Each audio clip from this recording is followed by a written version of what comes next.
My guest at this time, one of them is the owner of the Face to Face Wrestling Academy, Richard Borger. And of course, right next to him is none other than WWE Hall of Famer and friend of the school now, Teddy Long. Teddy, Richard, thank you very much for taking the time to chat with me here today. Thanks for having us. Well, I don't want to step on Richard there, but thank you very much, Nick. You know, this ain't the first time I've joined this party with you, so it's always a pleasure to be on here to talk to you, and always great to be with my man, Rick. For those that can't see it, you said party, and I just kind of started dancing right now. I've been watching more of the, like, mid-2000s era, like, Smackdown pay-per-views, Teddy, and, man, I'm just so jealous of your style, of your dancing. Like, you have such a great presence, man. You're a lot of fun to watch. Well, you know, that dancing, you know, a lot of people don't know, and a lot of people do know that dance I got from my grandson. We were just sitting around one day, and, well, he was trying to learn how to walk.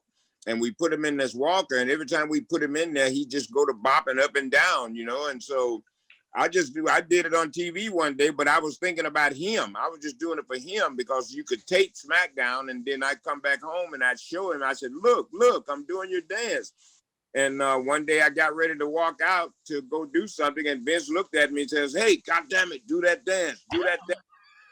And that's how the dance started. Wow, everything has a story. Richard, did you know that was the story of the dance? I have heard so many Teddy Long stories that are so amazing. I'm telling you, you haven't interviewed him enough. Okay, sorry. All right. Well, there's all these little nuggets. We'll get to them here today. But, you know, before we get to all the other stuff, let's talk about the school here. So, Richard, you're opening up the Face to Face Academy again. What led to your decision? Why did you feel now is the right time to get back to work here and training students? Yeah, so we've, Face to Face shut down for about 2 or 3 months. And then what we did was we had the students quarantine in that period of time and made sure that they all followed set guidelines. And if any of them were going to deviate from that, they needed to let us know and self-quarantine for 14 days, again, away from the school. Right. And so we've been going, I would say, since May or June, slowly, just letting the guys come in and get some work in. And it's really been beneficial for them. I think that they've had a place to work since then, just on their training and getting better. But yeah, we never really fully shut down. None of our people yet have had COVID, knock on wood. But I think we set some really good guidelines. Some people chose not to come back. Yeah. But the ones that did, I think we've got a core of about 6 to 8 people that really watch it, and when they go out of town, they don't come back for 2 weeks. And Teddy, I think, is one of those notorious ones that doesn't come back. Well, yeah. So, Teddy, talk to me a little about your relationship here. Before you connected, Richard was telling me a little bit about how your dynamic with the school has changed a little bit. Talk to me about what it is that you are and are not doing with Face to Face right now. Well, the only thing I'm not doing is, I just don't make many appearances as I was doing in the future because, I was just involved basically with face-to-face. Okay. And like I said, I'm still involved with face-to-face. If face-to-face needs me for anything, I'm there for them. Right. But I also have a lot of other things going on right now. I'm the general manager for SWE. That's out in Texas. And we're on the Fight TV. We're on Title Mac. We're on a bunch of CW stations. And we're doing real good there. And so these guys have made me a great deal there. So that basically kind of keeps me busy. Also, I'm launching my new own podcast. It's called Hold On a Minute Player. And that's it's gonna start dropping in January. And also the guy that is behind all that is old school legend rapper is Little Flip. I don't know whether you heard of Little Flip. No. But he's behind all of that, the podcast. And I also had the opportunity to step into the rap world. I just finished doing a mixtape with Little Flip. I'm on the mixtape. It's called The Undisputed Flip Mayweather, The Black Badge. You can get it on YouTube. It's trending right now. So I'm just doing a lot of other things, but my heart is still with Face to Face. Rich and I've always been friends since day one. And so anytime he needs me, if I'm available, I'm there for him. Oh, my God. Can we expect more Teddy Long hip-hop in the future? Well, you never know, man. These guys have got me involved in something that I knew nothing about. And, to step into the rap world, was amazing to me. They told me, said, Teddy Long, you made our childhood, man. We love you, man. We just want you involved with us. And so that's how I got involved with Little Flip. But like I said, it's on YouTube trending right now. You can hear me rapping. Awesome, dude. Well, and Richard, you brought up before we started recording here, with Teddy kind of not being able to physically be at the facility as much. You talked about all the different people you have been bringing in right now to work with the students. You want to let everybody in on the kind of like what the group of people it is that you're bringing in right now looks like to work with the students that you've got? Yeah, I mean, we've been really fortunate that we have a lot of friends, and Teddy being the catalyst for a lot of this. Heath, who isn't with the school anymore, was a catalyst for bringing a lot of people in and helping out. But yeah, we were fortunate enough that Jay Uso would come in every once in a while and spend a little bit of time with our guys, and it's invaluable. Like one of the top tag team guys ever, and now singles run. What a run! Jonathan Grisham has come in and given some advice to the students, and hopefully we'll get a chance to work with him in the future. At least get him to stop by and put some knowledge in. That guy is amazing in the ring. And we had Xavier Woods, I believe, stop by one time, watch the students, critique them, gave them some advice.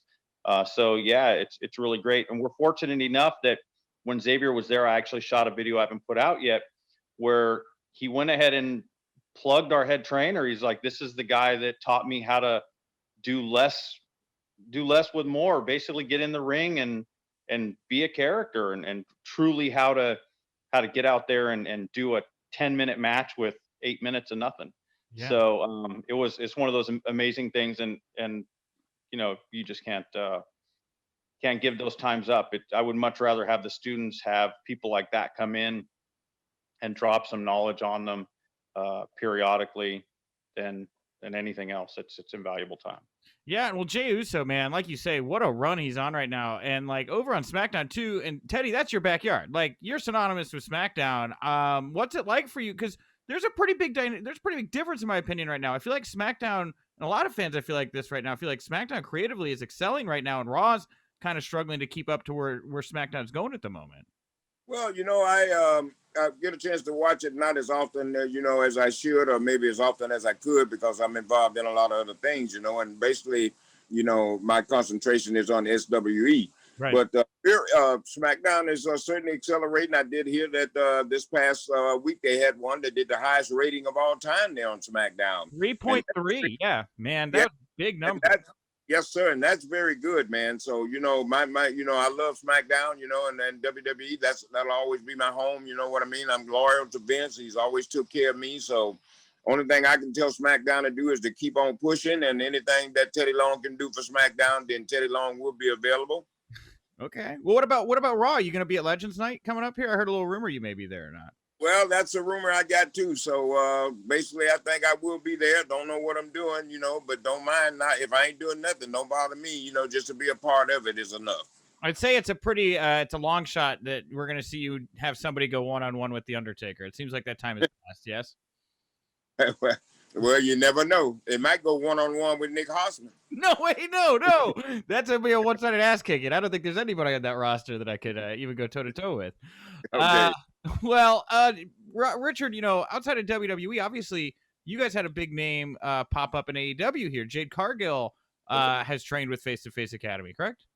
Yeah. Jade came through. She started with us, despite what some people like to say on the internet right now. But she started with us.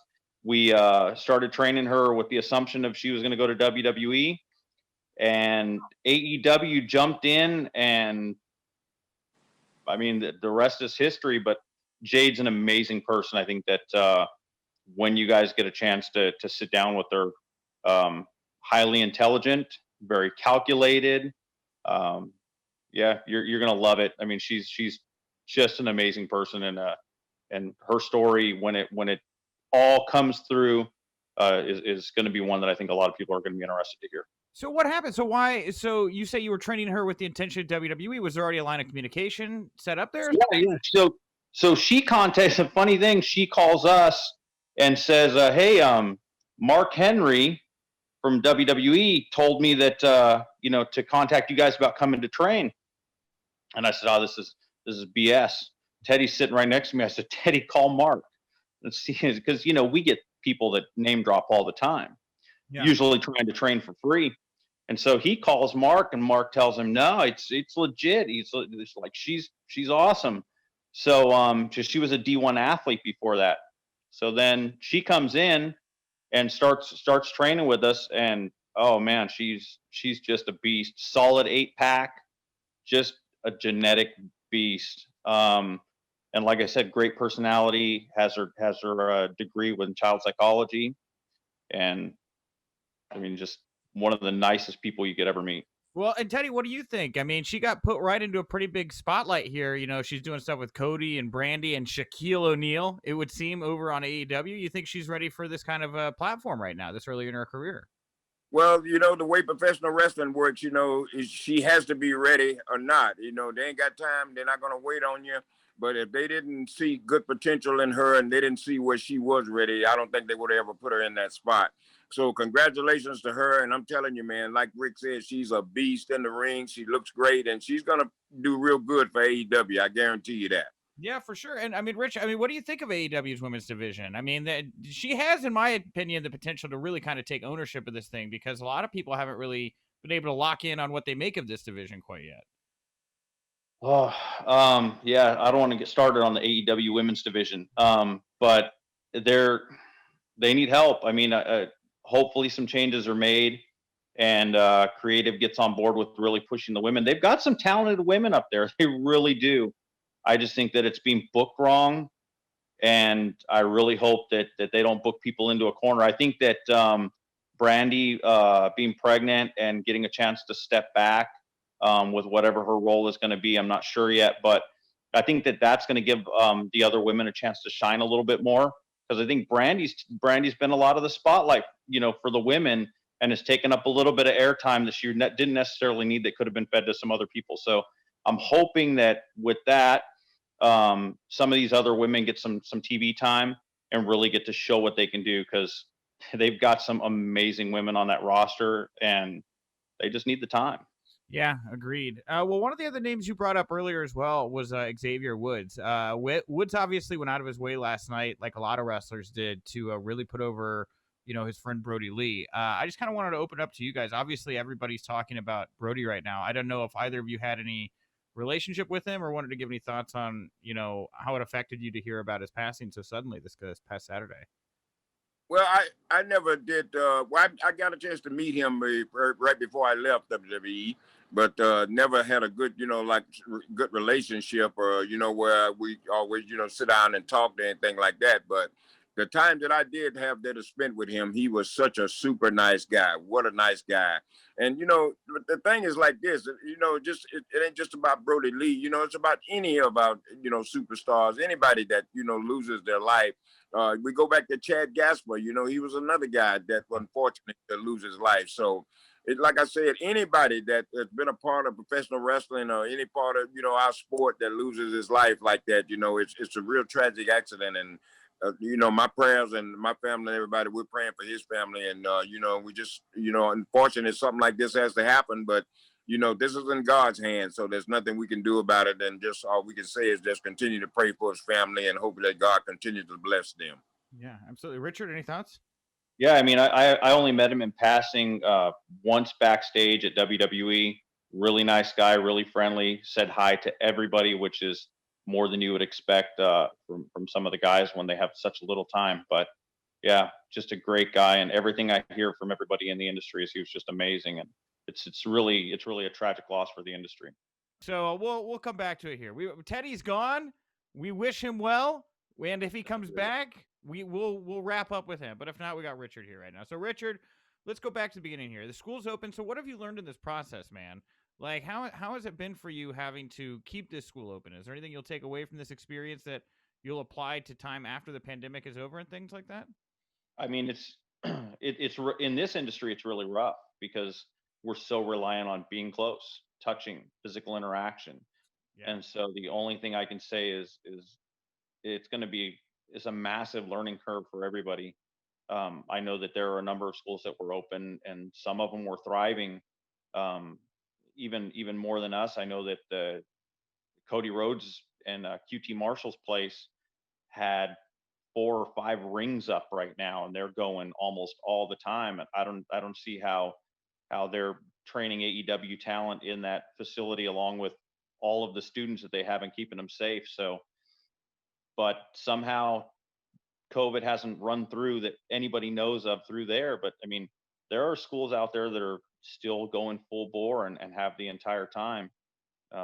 We've just tried to be a little more cautious. And And I'm lucky enough that my wife is in the medical supply industry. So we watch the trends nationwide and globally. And we know kind of where things are going and where they're not, and what hospitals and what regions are kind of looking at things. Unfortunately, in Georgia, we've been a hotspot the whole time. So Yeah. it's been. Yeah, dude. That's why I ask, and like, how much of an effect do you think this is going to have on the indies? I have a lot of friends that are really concerned about like what it's going to be like when the pandemic is over, like what's going to be left of the indies. Do you worry about it like that or no? I think it's regional. I think that what you're seeing up there is probably different than what we're seeing down here. Everybody down here is running but us. Wow. I think every promotion that was running before has been running for a couple of months down here. We're not going to. We've actually, I am the head of a nonprofit that we started right before the pandemic, Youth Development Council of America. And so we're actually planning our first event for spring break, which will be April 3rd, 2021. And we're going to hold it in my hometown of, not my hometown, but the city I live in of Villa Rica, Georgia. And that's going to be, we're going to take an entire football field, community football field. Oh, cool. We're going to social distance everything. We're going to team up with the local hospitals. We're going to offer a lot of stuff and basically just throw a bunch of Easter eggs out there for kids and put masks on them and let the little kids go out and pick up Easter eggs. And hopefully by April, when we do this, things will at least be clear enough. We'll have a clear enough picture, and we'll have a better understanding of where we're going to be at vaccine wise. And I think in teaming with local hospitals and stuff, it's going to help us with making sure that everybody out there is safe and making sure we follow our own guidelines and still let the communities have some fun. And I think that if more people pay attention to doing that, social distancing, taking care of each other, and be more thoughtful of everyone else, all the other human beings out there, we'll get through it. But if people continue like they have been and not masking up and just not caring about other people and wanting to be that one oddball, it's not going to work. Yeah. Perfect analogy.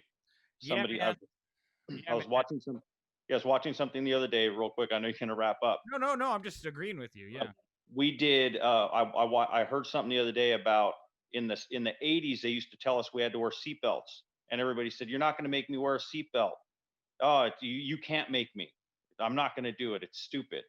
And now if you get in a car and you don't wear your seatbelt, you are stupid, right? That's how we look at it. Oh, that guy wasn't wearing a seatbelt. He's an idiot. What's wrong with that guy? Yeah. Well, it's the same thing, guys, as it was back in the 80s with the seatbelts. Wear a mask, because 10, 15 years from now, you're going to be going, "What an idiot. That person didn't do that." Or this person isn't doing this thing that we need them to do. And it's the same mindset. We just, as society, we need to grow and be more mindful of our fellow humans. So it sounds like you would be a little bit of a proponent for asking promoters and the business at large to just kind of wait for a little bit. There doesn't seem to be a whole lot of people left in the room that are saying that. Everybody seems to have, like you said, it's not. I'm in here in Chicago, and like it's not rampant. I mean, we have AAW, which is running, but they're running, closed set largely. That's about it. Right. But it sounds like you would prefer maybe the business kind of take a pause here for a moment as we head into the winter, especially. I mean, I think it's better. I think that we're a little too late for it at this point. I think it should have taken a pause probably 3 months ago. It should have never fired back up, because it was at a pause. Yeah. And then about 2-3 months ago, it started firing back up, and right at the wrong time, leading into the holidays, spreading a little bit more. And then if those people make any travel plans, then it's wildfire. And we've always had a problem here in Georgia. It's never slowed down, regardless of what our local government likes to say. The numbers just don't lie. And so we've been wildfire here the whole time. So I don't get why so many people still don't believe in it. If you look at the states that paid attention, masked up and locked down a little bit, it was a short-lived thing. And then they got right back to normal for a while until everybody forgot about it again. Yeah. Well, I'm hoping for the best, but I'm with you. I've got some skepticism, man. Like, it makes me nervous. So I hope everybody makes good choices. And with that, I guess, Richard, where can people go to find out more information about you face-to-face, how to do it the right way, everything like that? Where do you want to send people right now? Yeah, I mean, face-to-facewrestling.com is where you can find out any information about the school. We have a big congratulations up there again to Jade Cargill, who was signed at AEW. Amazing person. We hope everybody follows her as well, Miss Cargill. on social media. And then as far as the nonprofit, youthdevelopmentcouncil.com, we're going to be working with youth on social awareness and development issues and platforms, and coming up with some cool ways, especially during the pandemic, to make sure that the youth are taken care of and that their mental health issues are taken care of, or are cared for.